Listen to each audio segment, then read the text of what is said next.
Good morning. Good morning, good morning. Morning. How are you? We got a good, a woo, another good. How are you? Good? No woos over here? It's all right. Well, we got It's a good one. a wow, or That was a good whatever. one. Yeah, I don't even know how to spell it. It's great to see you guys this morning. Why don't you stand? Let's just kick this off, open our hearts to the Father, and just enjoy some worship together.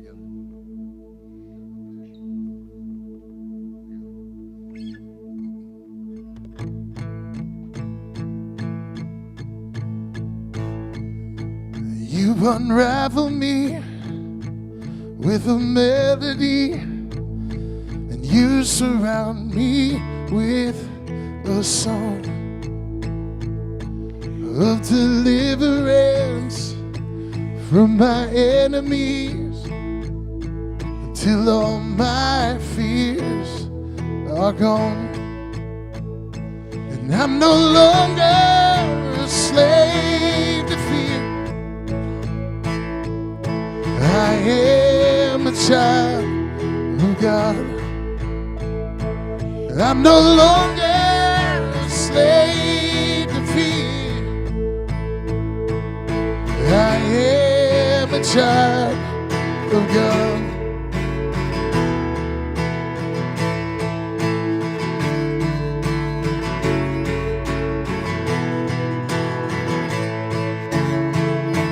From my mother's womb, you have chosen me, and love has called my name. I've been born again into a family. Your blood flows through my veins. I'm no longer a slave to fear. Oh, I am a child of God. I'm no longer a slave to fear. Oh, I am a child of God.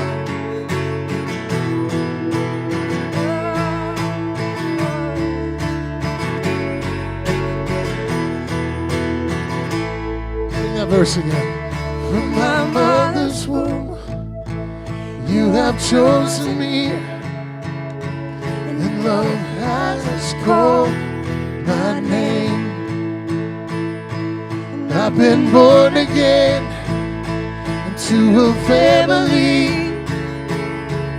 The blood flows through my veins, and I'm no longer a slave to fear. Oh, I am a child of God.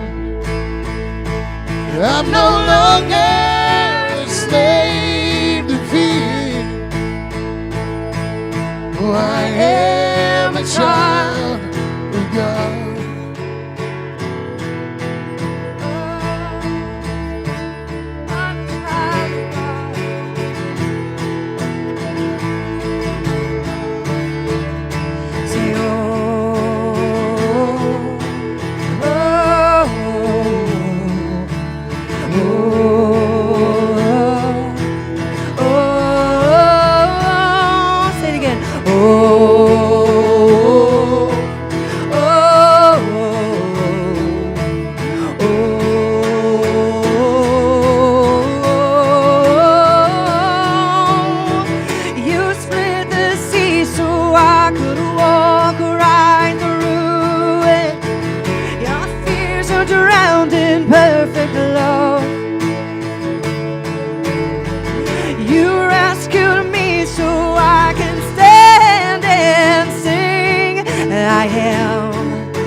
Child of God. You split the sea so I could walk right through it. My fears are drowned in perfect love. You rescued me so I can stand and sing. I am a child God. Yes, I am. Oh, I am a child of God. Oh, I am a child of God. I'm no longer a slave to fear. Oh, I am a child of God. I'm no longer a slave to fear. Oh, I am a child of God. Now sing that like you mean it. Come on. I'm no longer a slave to fear. I am a child. That's a bold declaration. Come on, sing. I'm no longer a slave to fear. Oh, I am a child of God. Yes, I am. Oh, I am a child of God. Oh, I am a child of God.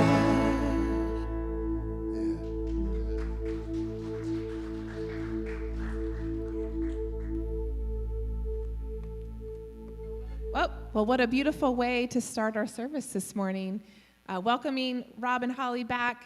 Some of you have had the chance to meet them as they've been here a handful of times now, but they've become quite a part of our family, so we are excited to have them welcome, and we are looking forward to having them with us today. Yeah.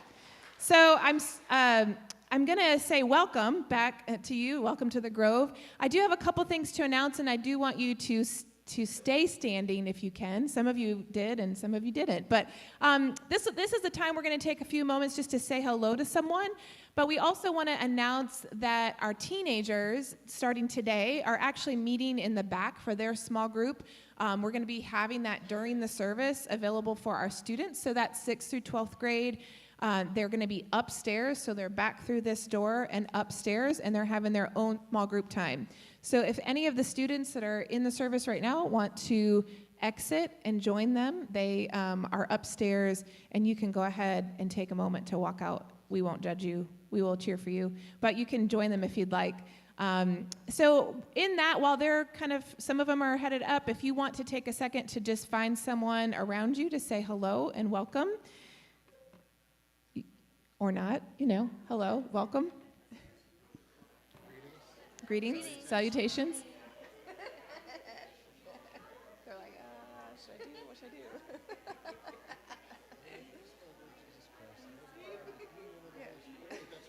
Yeah. Oh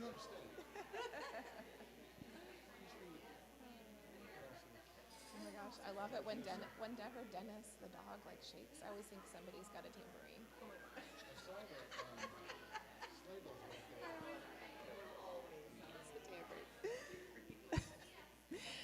So we do have a few announcements as you all are saying hello to one another, the things I want to let you know that we have going on. So this week, we are continuing on with Pub Theology at 7 o'clock at the Yard. We had a really good discussion this past week, and we are inviting you to come back and participate. It's open to anyone to be a part of that, and there's a variety of different beverages, sodas, soft drinks, beers, whatever suits you best at the Yard, and you can grab a beverage and join us for a conversation. So that's Thursday nights at 7, and it's open to anybody. We usually go for about an hour, so 7 to 8. Come join us for discussion. Another thing that we have that I want to announce that's happening today, how many of you guys have lunch plans today? Does anybody have a plan for lunch? No one? Okay, I have a plan for you. Yay! So the United Community Fund is having a fundraiser today. Our lovely community chef, Julia Hunt, who is the best ever, is cooking up a storm. And we went ahead and pre-bought tickets because we assumed that some of you guys would not have a lunch plan. So we are trying to help you and help our community. So we have 20 tickets available if you want to join us for lunch. So you need to come see me right after if you want to snag one of those tickets. 15 of those are the chicken lunch that she's making, and then 5 are the veggie. which is a ricotta spinach crepe. So if you are interested and you would like me to help you have a delicious lunch, come see me after. We went ahead and got some tickets ahead of time. And then if you even want to take it one step further, you can certainly take it to go and eat on your own. But if you want to eat with us, we're going to carry the food over to the yard and just find a picnic table. If it's raining, we've got tents so we can sit there and eat together. So that'd be kind of fun. Like, I've just basically designed your whole afternoon to hang out. I mean, so yeah, you're welcome. You're welcome. So find me after if that interests you. Again, we have 20 tickets available, 15 chicken and 5 veggie, and it goes to a good cause to help support our community. So all around, we are winning, basically. So, yes. All right, moving on. No more announcements. I know you're going to be sad, but I'm going to ask you to stand back up. I know. I didn't really plan this out as well as I thought I did. I talked a little too long. So in that, we're going to move into a time where we're going to sing some more songs together and worship.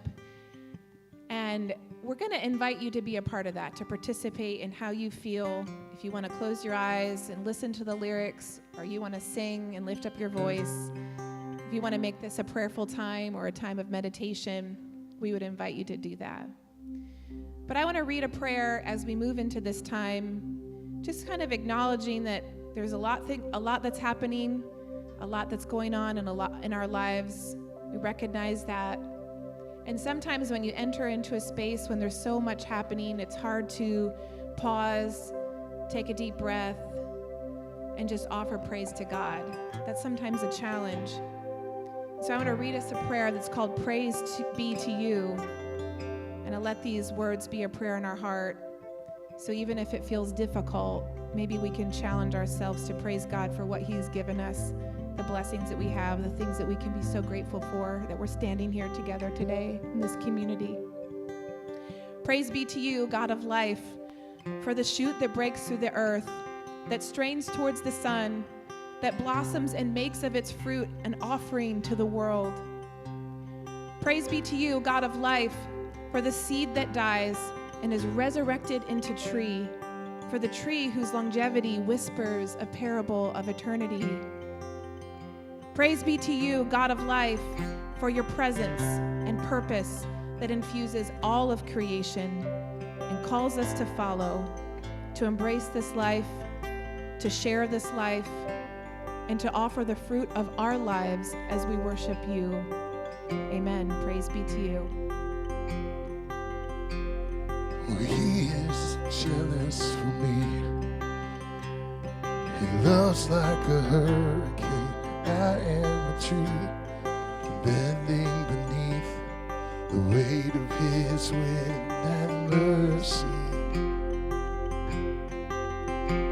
When all of a sudden I am unaware of these afflictions eclipsed by glory, and I realize just how beautiful you are and how great your affections are for me. And oh, how He loves us.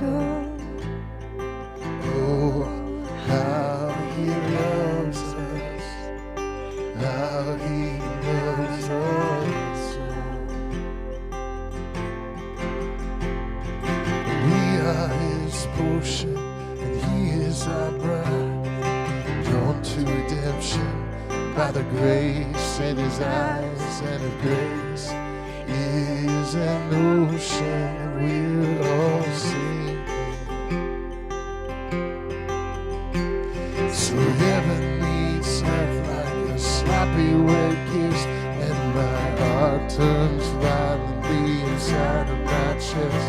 And I don't have time to maintain these regrets when I think about the way He loves us. Oh, how He loves us. Oh, how He loves us. Oh, how He loves us. He loves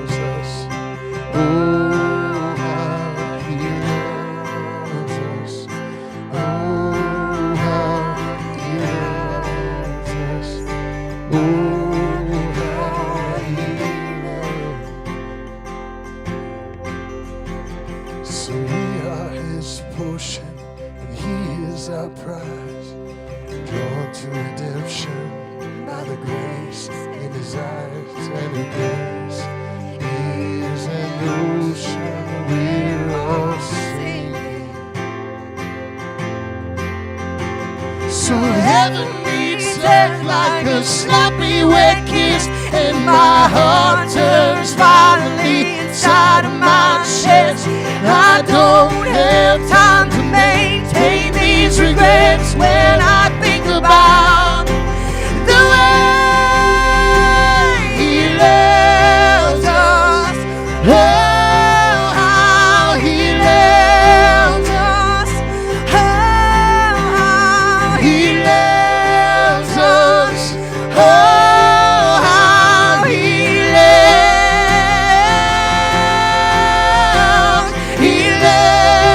us.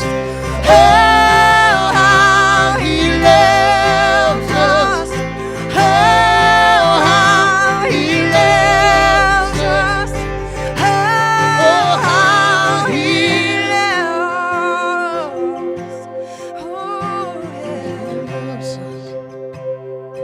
Oh, how He loves us. Oh, He loves you. Oh, how He loves us. Oh, He loves you. Oh, how He loves us. He He loves loves us. us.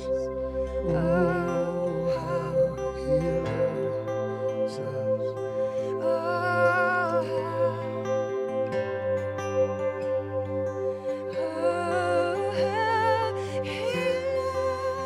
us. Come on, just lift your voice, sing it. He loves us. Oh, how He loves us. Oh, how He loves. He loves us. Oh, how He.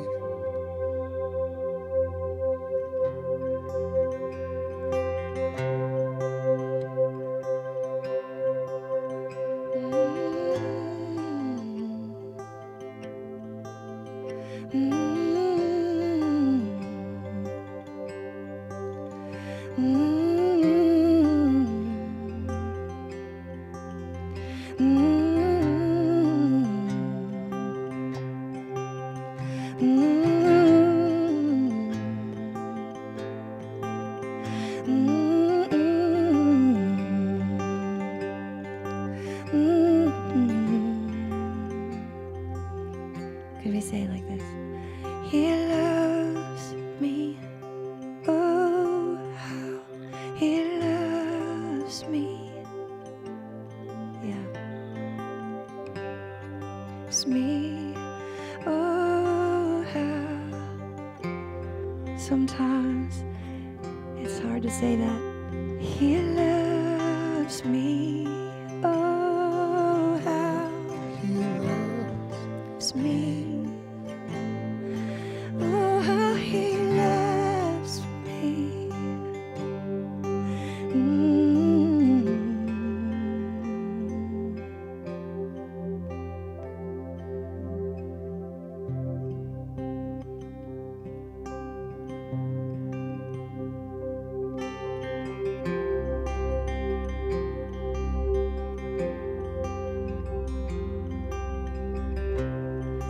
There's nothing worth more that can never come close. No thing can compare. You're our living hope. Jesus, Your presence, Lord.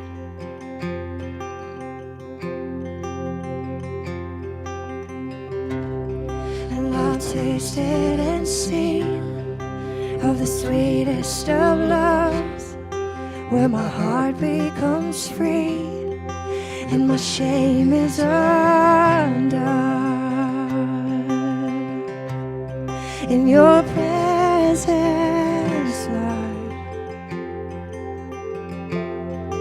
Can you sing that again? Say there's nothing worth more. And there's nothing worth more that can never come close. nothing can compare. You're my living hope, Jesus, in your presence, Lord.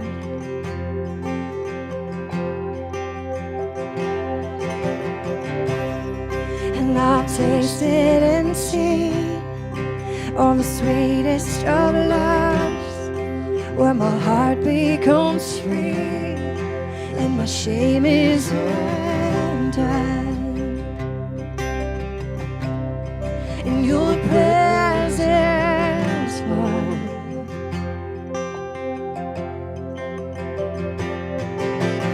Holy Spirit, you are welcome here. Come flood this place and fill the atmosphere.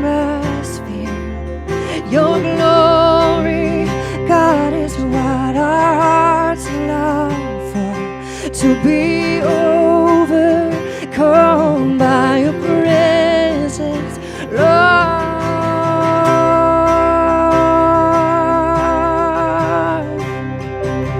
Oh, your presence.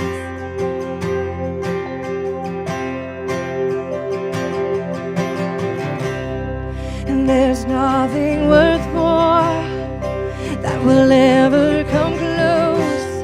Nothing can compare, and you're our living hope.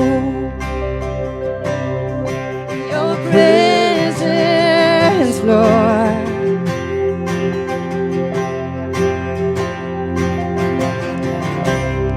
And I've tasted and seen of the sweetest of loves, where my heart becomes free and my shame is undone. In your presence, Lord.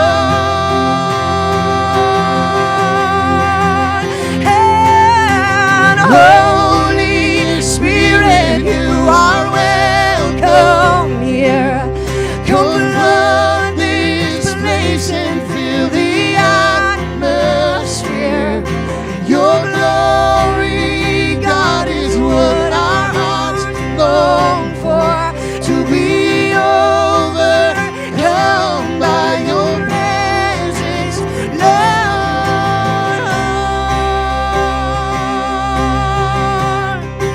Your presence, Lord.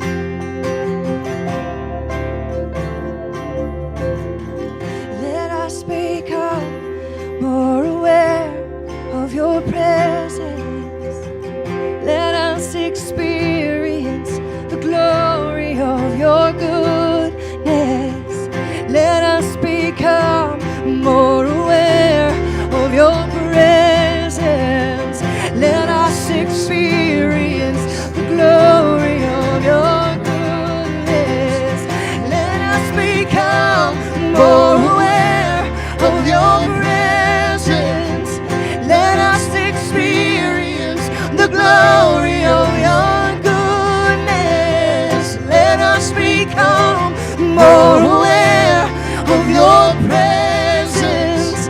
Let us experience the glory of your goodness.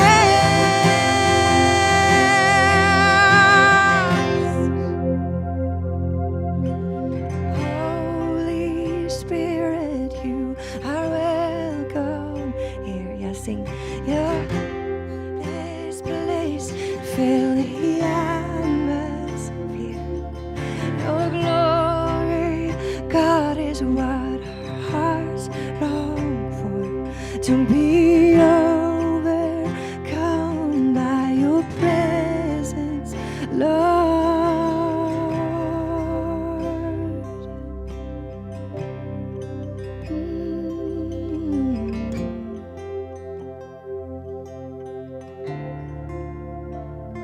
Your presence, Lord. Thank you for your presence in our lives.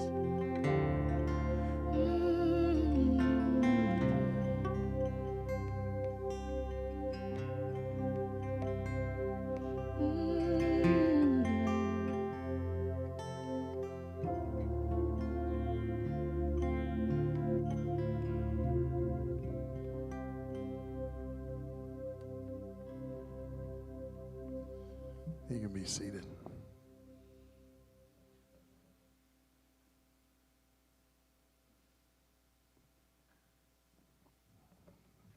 How he loves us. And this incredible presence that we're just singing about.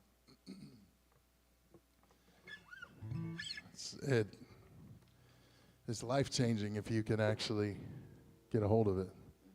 And what I mean is not that you can like apprehend it, you can grab hold of it, but that if you can actually come to this place where you realize that we find ourselves being found by the Father. We were here, I don't know, it was a month ago, maybe a little bit more, but and Jeff was talking about the prodigal son, and he did a beautiful message and specifically taking it from the perspective of this unbelievable love of the Father. And I've grown up in church, and I've heard a lot about, I heard the prodigal son many times. I preached the prodigal son many times, and I was struck while we were sitting here by a couple phrases in that parable that I had heard before and I knew well, and we're both songwriters, and so it's not uncommon for somebody to be talking about one specific thing in my brain to go a completely different direction. And so I started scribbling down these, just kind of a poem. And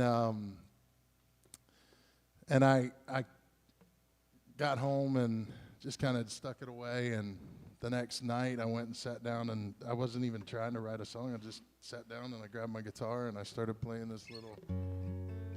In our bedroom floor, actually. So I just started, I just had my guitar in the corner, I picked it up, and that kind of happened. And I just had this phrase, "Hello, older brother." And it was the idea of, we've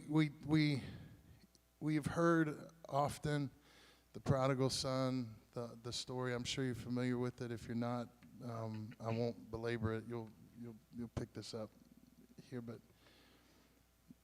runs away, comes home, is loved by the Father, received by the Father, honored by the Father, restored by the Father. And then there's the older brother, and he's not so much as keen on the idea as the father was. That's the long and short of it. So I had this picture in my mind for a couple days of what would that dialogue be like, because the younger brother, the prodigal son, had been exposed to quite a few things. He wasn't coming home completely naive. He had been weathered a bit.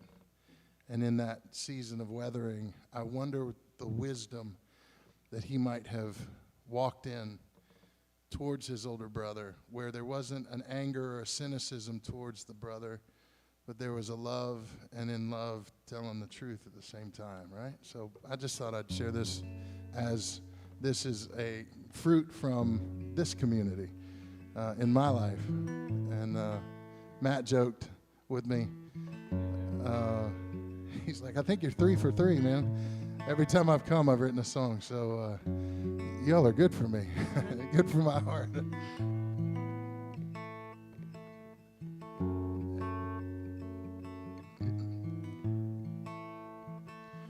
Hello, older brother, it's good to see the way our time apart helped change me. I can see you well, the years were kind,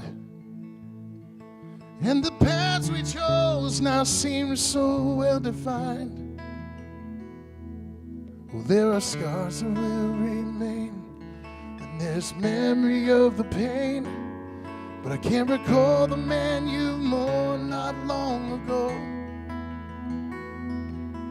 Well, the failure that you saw was really beauty after all, 'cause impeded streams are the only ones that sing. Well, Brother, won't you sing along with me? Hello to brother.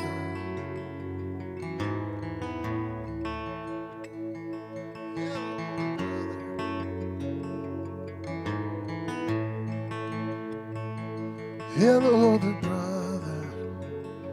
I miss your smile. We could find it though it might take us a while. I can see you're burdened.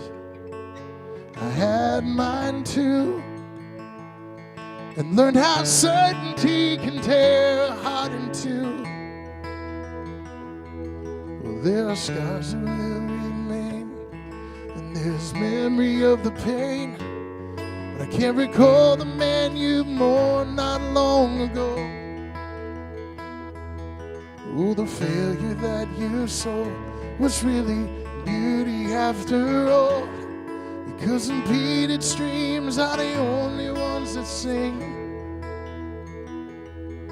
Brother, won't you learn to sing along with me? Hello, the brother.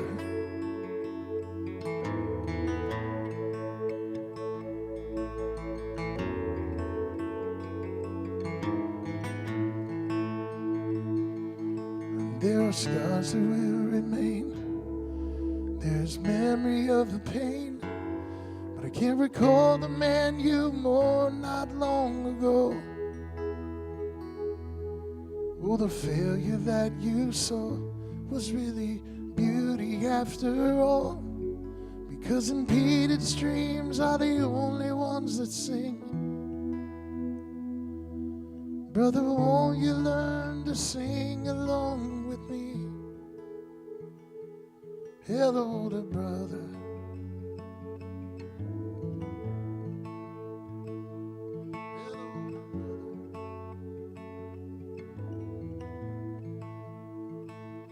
Hello to brother.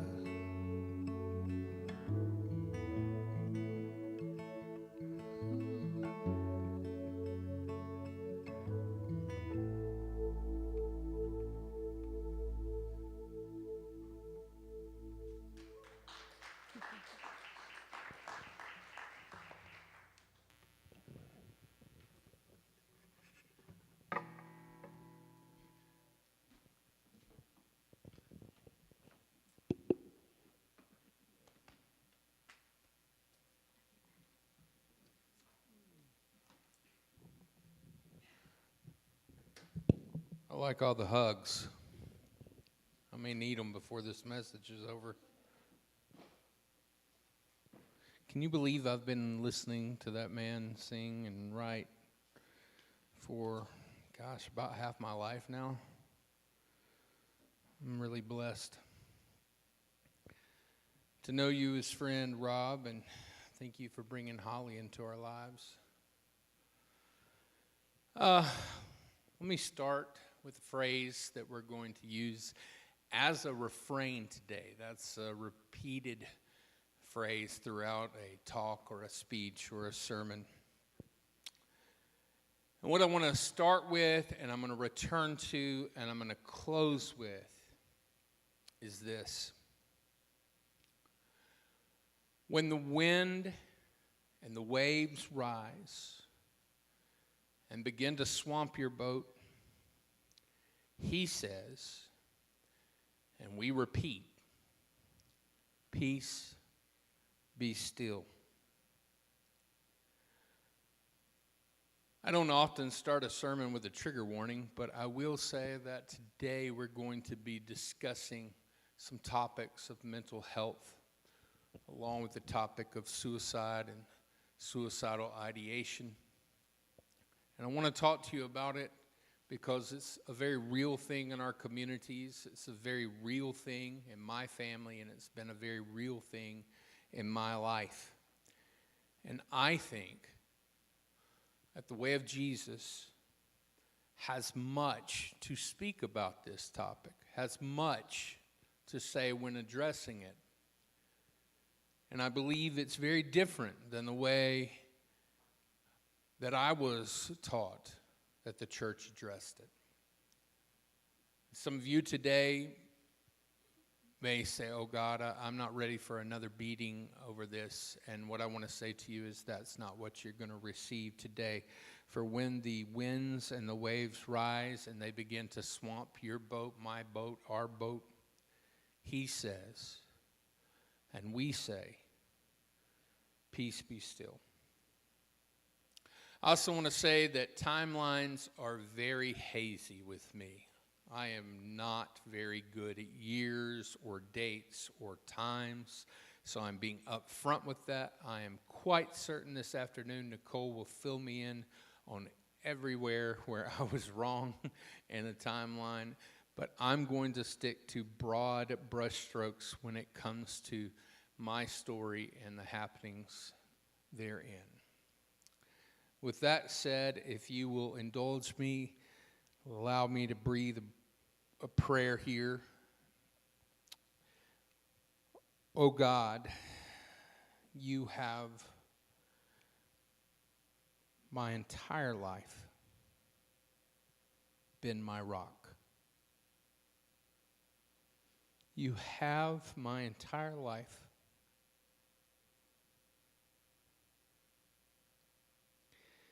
been a peace that passes all understanding. I ask that you pour that out again today.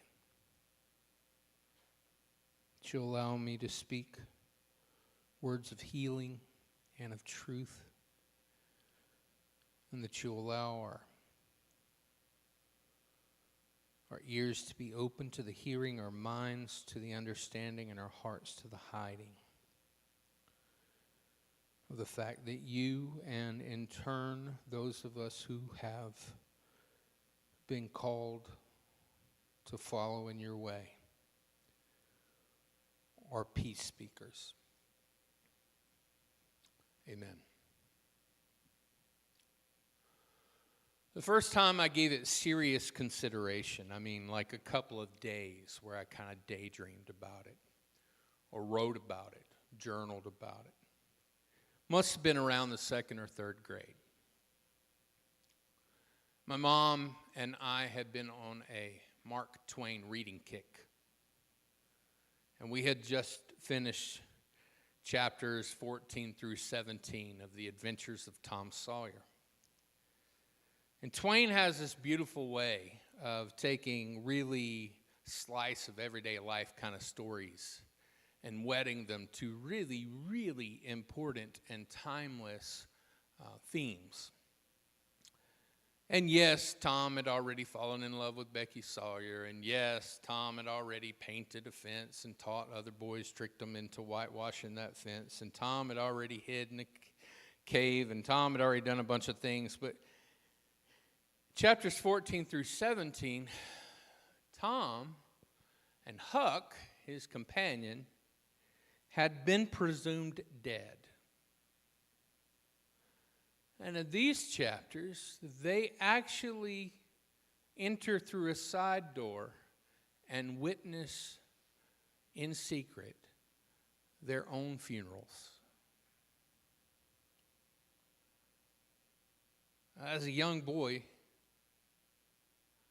I didn't have a terribly idyllic life. I did have a loving family, but I had a very damaged family from mental health maladies and illnesses that wrecked my mom's life and ours as a result. But I really, really didn't just read this and forget about it. I started dreaming and writing about my own funeral. What would people have to say about me? What would Miss Grice and Miss Hatcher, my 2nd and 3rd grade teachers, have to say about me? What would my classmates say about me? What would my mom and dad, what would they say? And then I started thinking about how I might do it.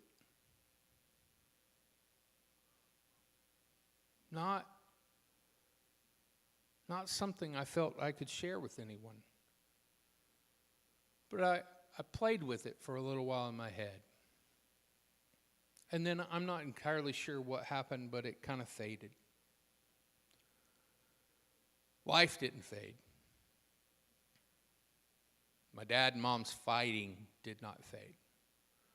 My mom's illness and addiction to prescription drugs did not fade. But for some reason, I switched off of that. Then adolescence came, and boy, that's a real kick in the seat of your pants, isn't it? I mean, I tell my teenagers, hey, your brains aren't set yet. It's not your fault. And the good stuff's flowing through your body. Those hormones are really kicking in. And I started, for the first time in my life, experiencing real loss. I had a 16-year-old friend when I was 16 who died in a car wreck. My uncle had died in a hunting accident. My grandmother had died on Christmas Day. My mother was still sick. My sister had run away with a drug dealer after faking her pregnancy. My life was so strange because it was hell at home. And I was lucky. I wasn't a kid who was getting beat. I knew my parents loved me. We went to church and I heard God loved me. I knew all of those things. I had a circle of family all around me. I did well, excelled in classes. I did well in athletics. And yet, there were many, many, many days where I went to bed thinking, I could just end it all. And the pain would stop.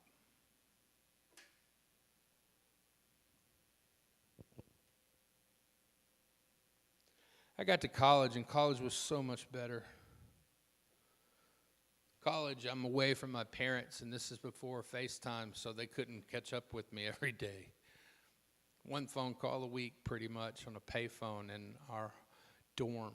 We had to wait just to get that call, and it was long distance. That's when we charged for that. And so it was 10 minutes here, 15 minutes there, once a week. But I was in a place with other people who were like me, and I was in a place where I was again excelling in leadership and all of those kinds of things. But Nicole can tell you, she came into my life, and I still had such darkness in my life, such brokenness. In fact, her and her family are one of the biggest reasons, because when I met her and I met her parents and I was in their home, and instead of yelling at each other and throwing things, and instead of people running around the house like my sister and putting their fists through windows, and instead of those things, they sang. Ugh. Told this story before, but I remember, I think it was the first time I'm there, I'm sitting on the couch with Nicole, and her dad walks in almost like it was a staged production, and I've been around a lot of those in my lifetime thanks to her. And Rob knows Steve real well. Steve walks in and he's singing some beautiful piece from The Secret Garden like this, and I'm sitting on the couch going, what is happening? I mean, my dad he sang real loud bass in church, but that was, And then, I don't remember the timing of it, but I think it was Nicole's sister, Jennifer, who was 5 years her younger, so in high school at that time, walks in from this side, singing the next line. And I start to look at Nicole, and she's risen from her seat, and she's joining them. And Dad is in the middle, and I'm not making this up. He's literally like this with a daughter on either side, and they finish in perfect three-part harmony. And I'm like, what the is going on here? Is this how everyone lives? And it was like holding up this big mirror in front of my face, saying, dude, you are so broken. You don't even know how broken you are.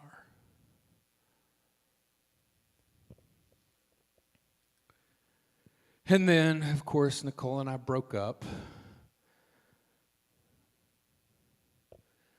I felt like it was my lot in life to suffer forever. She said, I just want you to try to be happy. I said, I don't think I can.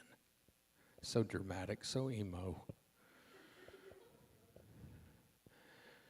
And we had just sung. I just sung at a friend's wedding, and so we had to ride in the car back to our house in silence, broken up.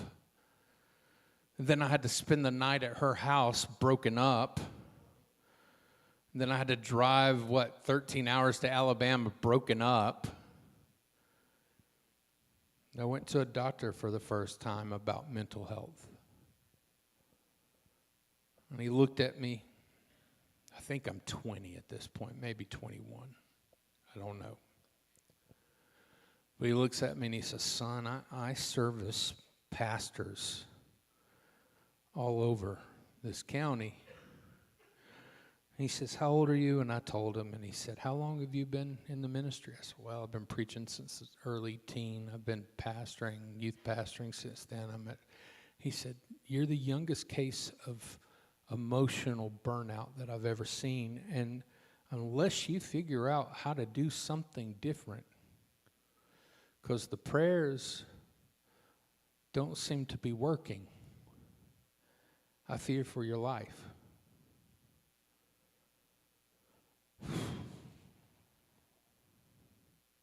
So every day I walked this track at our park in my hometown, a place where I would later ask Nicole to marry me, because I really do feel like it was a place where I gained a lot of healing, and every day I would walk and I would just cry out to God.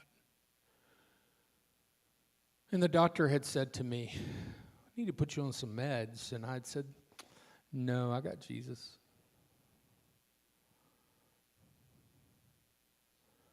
And I got better, a little better. Then Nicole and I eventually got back together, and I proposed at that park, and we would end up getting married. But still, man, I don't know how to explain it to someone who doesn't deal with depression. I don't know how to explain it to someone where they can get it when you have a physiological issue with you. I mean, if I walk up to you and I'm in a brace or I'm limping, you're like, what's wrong, Matt? Have a seat. Please don't walk. But when you're carrying that around on the inside, and you're supposed to be the one who's happy all the time?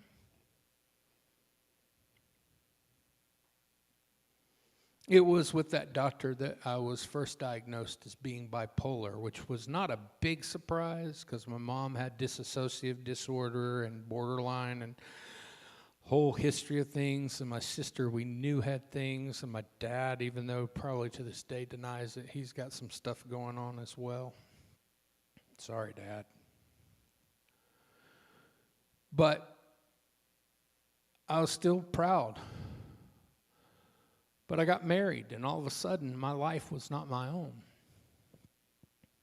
For me, marriage meant I couldn't go home when we fought because I was already there.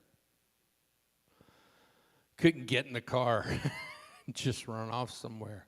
I might, but I would have to come back. And at some point, I realized that I might be okay coping with my own junk, my own way, and not getting all the help that was told to me that I needed to get help. But if I really meant those words I said in front of God and her dad and uncle and pastor, we had 3 pastors at our wedding, and they all had it a lot harder for me than they did for her. If I really meant that we were one, then it wasn't just what I was doing to myself, it was what I was doing to us. And I had to realize that I don't just love me and I don't just love her, but I love this thing called us. Right around that same time where I was thinking about this and dwelling on it quite a bit, I went on a missions trip. My first time outside of the country, I went to Nicaragua, land of lakes and volcanoes. And I'm there, and they tasked me with speaking on Nicaraguan national television. Man, I was like, what is going on? I had this translator. He was a young guy, and he was hip, and he was young, and he was full of energy, and I just like, whatever I say, he's going to make 10 times better. But we got together, and we practiced what we were going to talk about, and we practiced having the same gestures and the same motions. We were all into that stuff back then. And he said, well, what are you going to speak on? And I'm like, man, I'm reading through the Gospels right now, and I'm reading through the Gospel of Mark. This is where the Bible comes into the sermon, by the way. And I said, I'm really, really struck with this passage, and I think there's something here I've never read or heard before, and I think it's speaking directly to me, but I also think it will speak to the people of Nicaragua. He said, all right. So Nathan Alfaro and myself began to work on that sermon. And the sermon's found, or this passage that the sermon was based on, is found in the gospel or the good news according to Mark. Jeff talked on it not too long ago, but this is a slightly different take on it. It's this story that if you grew up in the church, you're very familiar with. If you didn't, you may not be, but it's a pretty cool story. Jesus had been by the lakeside, he had been by the water, and he had been preaching and teaching to a host of people. And he says, all right, he said this to his followers, his disciples, his closest friends. He said, let's get in a boat and let's go across. And I think it's Gerasene is how you say it. We're going to land there. We're going to do some talks there. And so he's worn out. I mean, he's been preaching, he's been teaching, and let me tell you, you need a nap on Sunday afternoon if you've delivered a sermon. If you think we bore you, we probably bore ourselves more. So we're tired. So Jesus lays down in the bottom of this boat, and they're getting across, and it says that the storm started to gather, and that the winds started to rise, the waves, and the waves started to swamp the boat, and it was beginning to sink, and they came to Jesus, and Jesus is still asleep. I don't know if he had melatonin back then or what, but he's asleep, and they woke him up, and they said, do you not care? We're going to perish. And it says Jesus got up, and in the Aramaic, a language that he spoke, it says he looked out at the wind, he looked out at the storm, and he said, shut up. Our translations say, peace be still. And it just stopped. The winds and the waves, the storm, just whoosh.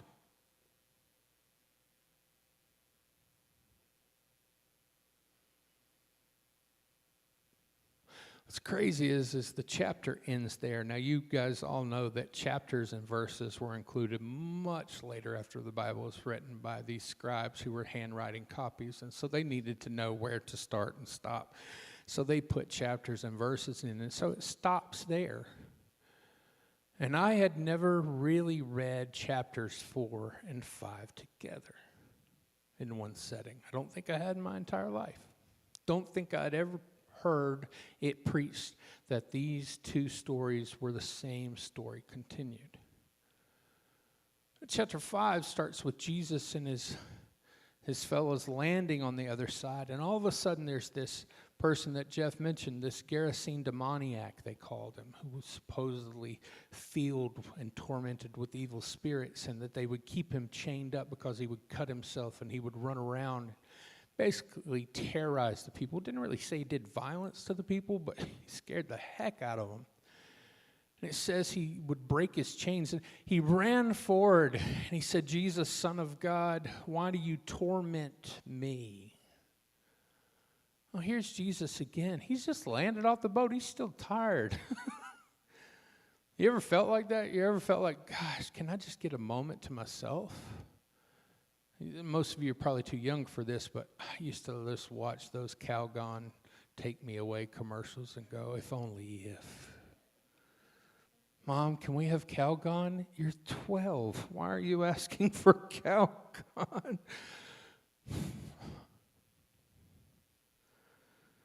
And so, Jesus speaks to him and says to these unclean spirits, come out. And it says there was a legion, which if we wanted to go deep with the story in a whole different way, here you have some Jews caring for swine, which is a very odd thing for kosher Jews to be doing. It says that there's a legion within the man, which is another term for the military occupation of the units of Roman soldiers, and this may really have a lot to do with an understanding, reading militarily, that Jesus is coming at the government of war and violence with peace. But that's for another sermon. The thing that I caught on at this time in my life was that twice Jesus had spoken to a situation, and twice it had stopped. Whenever the winds start to rise and the waves start to swamp your boat, our boat, my boat, we hear his words and we repeat his words, peace be still. And I called this sermon that I would preach on national television, A Tale of Two Storms. Because I knew about external or circumstantial storms. I knew what it was like to grow up in a family with all this discord. I knew what it was to have my sister run away. I knew what it was to have family and friends pass away unexpectedly. I knew what it was to deal with all those things and those storms. And I knew that we relied on Jesus to speak peace and calm those storms. But those storms weren't the hardest storm. To me, they weren't the most miraculous. The most miraculous storm to be stilled in that story of two storms was not the winds and the waves. It was the winds and waves inside of that man. And when I got home, sometime after I got home in that season, I went to a doc and I said, I need some meds. And I talked to Nicole and I said, we need some therapy. And I've been in therapy off and on since that time. In fact, a good friend here today let me on to my current therapist. And if you tried to get a hold of me between 4 and 5 in the afternoon on Thursday afternoons, chances are you have not been able to reach me because I am speaking to John, my therapist. You know what? I talk to him even when I don't need to talk to him. In fact, there's days that I wake up and I'm like, I don't know what I'm going to talk to John about today. Things seem to be okay today. And John and I will start talking about literature, or we'll start talking about a book or something like that. But you know what? The more days that I have of those, the better. You see,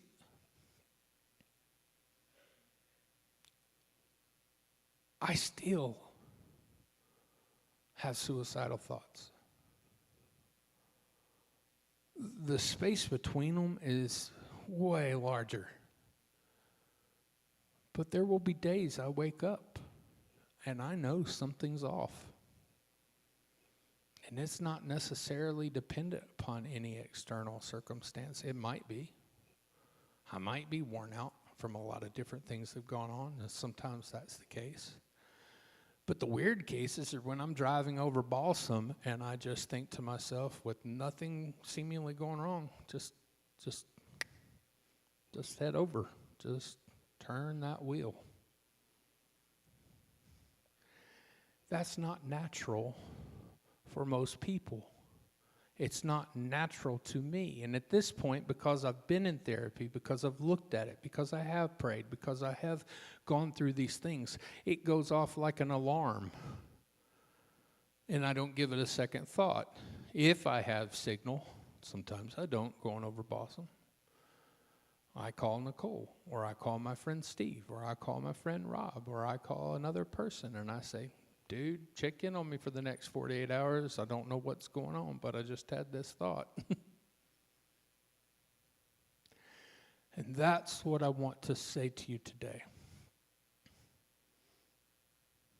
Suicide in 2020, which is the latest stats that I could find, was the 12th leading cause of death in America. 12th. Among teenagers, according to the Trevor Project, it's the second leading cause of death. 49, hang on, let me make sure I get this right. 45,900 people died in 2020 in America to suicide. When it goes to talking about teens, right? Second leading cause of death among young people aged 10 to 24. You may be wondering why I'm wearing this shirt. That it all means all LGBTQ youth are more than 4 times as likely to attempt suicide as heterosexual, cisgendered teens. It's estimated that 1.8 million LGBTQ youth seriously consider suicide every year in the U.S., and at least one attempts suicide every 45 seconds. 45% of LGBTQ youth seriously considered attempting suicide in the past year. And more than half of transgender and non-binary youth hit that number as well. We don't talk about mental health a whole lot in church. We don't talk about the fact that there are so many factors that lead to someone ideating, thinking seriously on, attempting, succeeding in suicide. But whether we talk about it or not, it's a reality. And if Jesus and the church doesn't have anything to say about it, then why are we in this?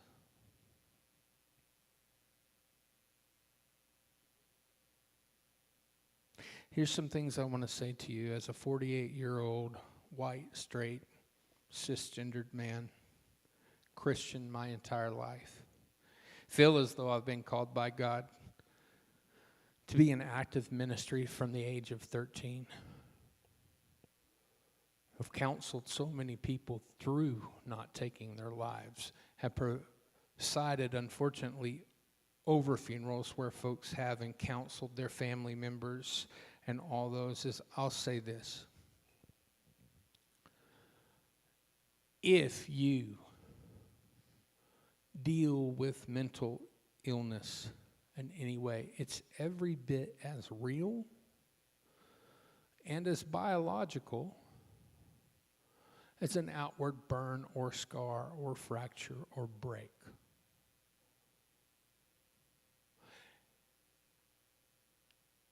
Guilting, shaming, and othering are never meant to be a response from a follower of Jesus Christ to these mental health issues.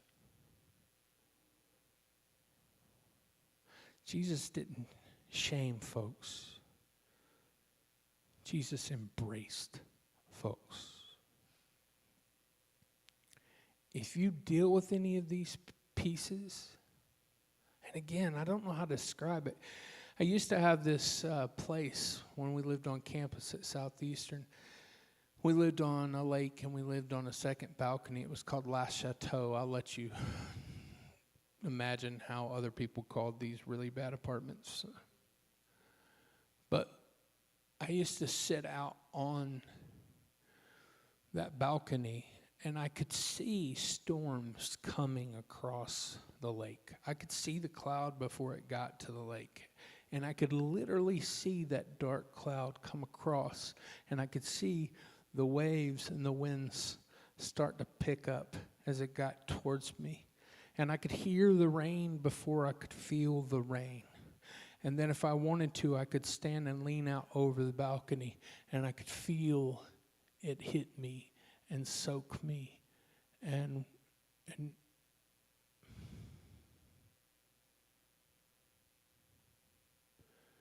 there were times, and are times in my life, where it's not a physical storm, but I feel it coming.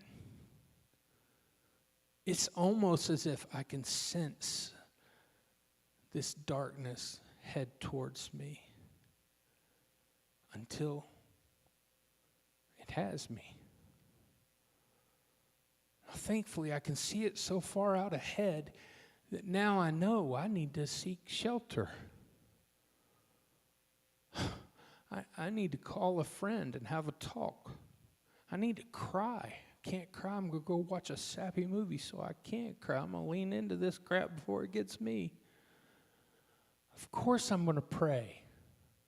My dad says, son, why don't you just pray? Of course I pray. Of course I repent. God, if there's any wickedness in me, please take it away from me. Restore unto me your spirit. Of course I do that.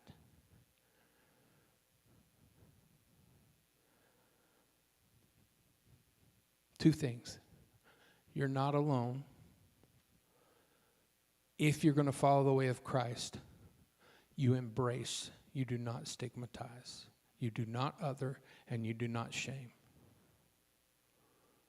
For you see, if you're under the delusion, as we talk about here often, that you and I are in the curing business, then you are setting yourself up as God. God is in the curing business. We as the church, the people who follow the way of Jesus, we are in the healing business. The difference is a cure stops it. It's gone. The healing business is where we recognize that not only are we a community that triumphs and makes joyful noise with one another, but we also are a broken community who follow a wounded and crucified Savior who even after his resurrection still bore the marks. And what we do is what our Jesus did is we enter into suffering with our brothers and sisters, with our siblings, and we help redeem it.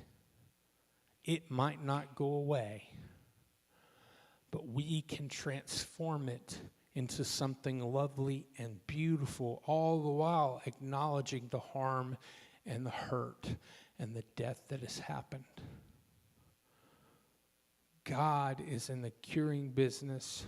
We, the church, are in the healing business.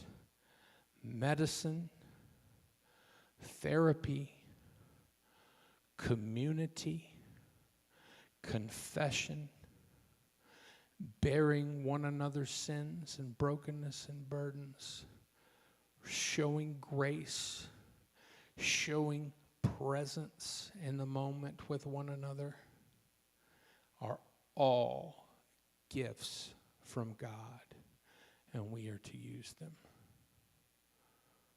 So my challenge to you today is, if you are someone who has dealt with or is currently dealing with mental health issues, maladies, if you're someone who in the past has dealt with suicidal ideation or currently dealing with it, is do not try to go this alone.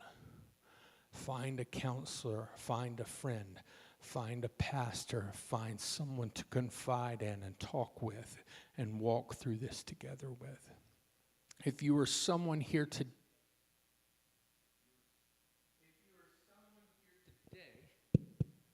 that was strange. And you know someone who is hurting. If you know someone who's going through these issues, if you know someone who's grieving someone's loss, it's time for you to embrace. Listen, these are awkward conversations to have. These are awkward moments to have. Embrace them, though. Lend yourself. Make yourself available. For this is what it means to be the community of God. You know, at the end of that story, the man delivered of all those demons, or what was more likely a mental health issue at that time, spoken about as demons as it pertained to that day. I can't even pretend to figure out exactly all of that, and I bet I've spent more time on it. I just am not smart enough. But he ended up being a witness. There's this thread through God's beautiful story that has been handed down to us, that people who are ostracized, othered, or shamed, coming in contact with Jesus, being set free of either their circumstantial or their internal storm, become the greatest witnesses and tellers of his story to those around. Let's be those people.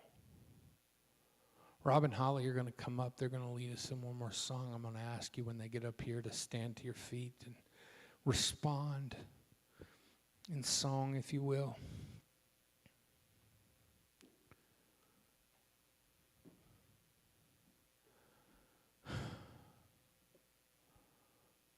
If there's any comfort from being in Christ, if there's any peace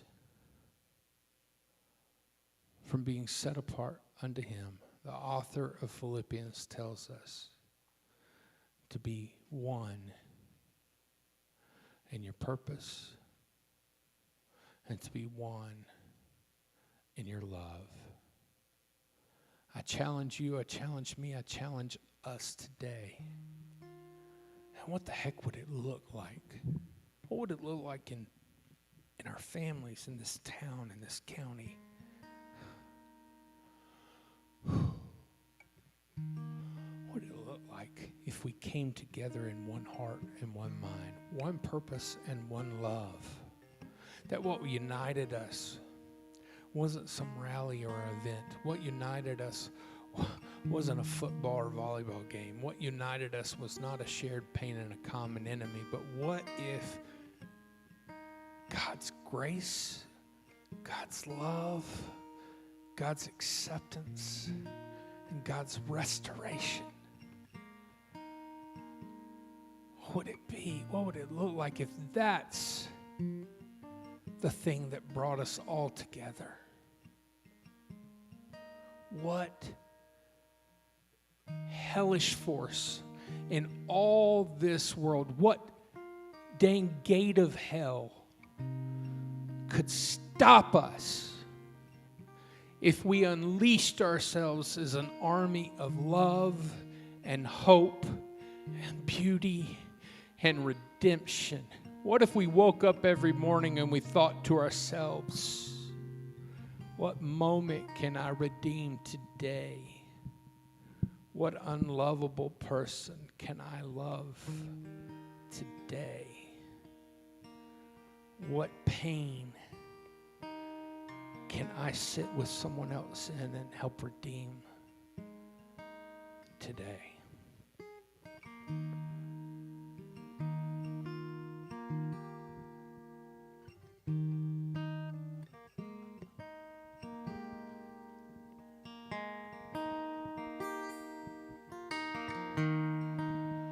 You are the love that never lets me go.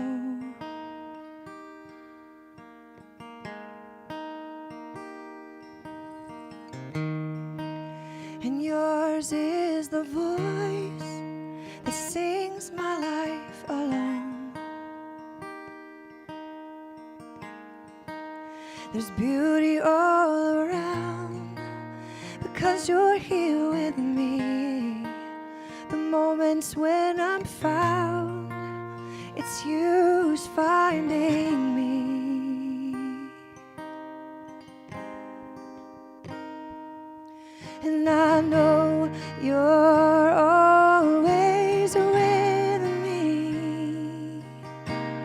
Faithful love, you're with me. I know you're always with me. Faithful love, you're with me.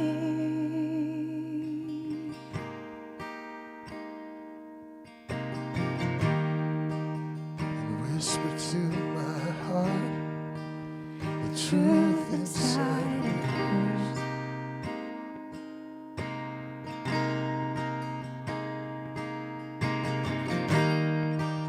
The truth of this love is a love that will endure. So tell me who I am. And let Me me hear hear my name. It's the voice voice of love that I long to hear. I know You're always with me. Faithful love, you're with me. And I know you're always with me. Faithful love, you're with me.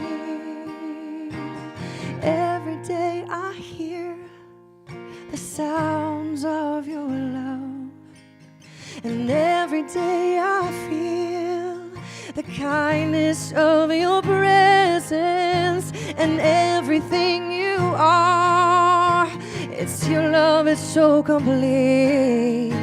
And Jesus, you're the one that I really need. So I know you're always with me. Faithful love, you're with me. I know you're always with me.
want to say thank you, Matt, for sharing a bit of your story.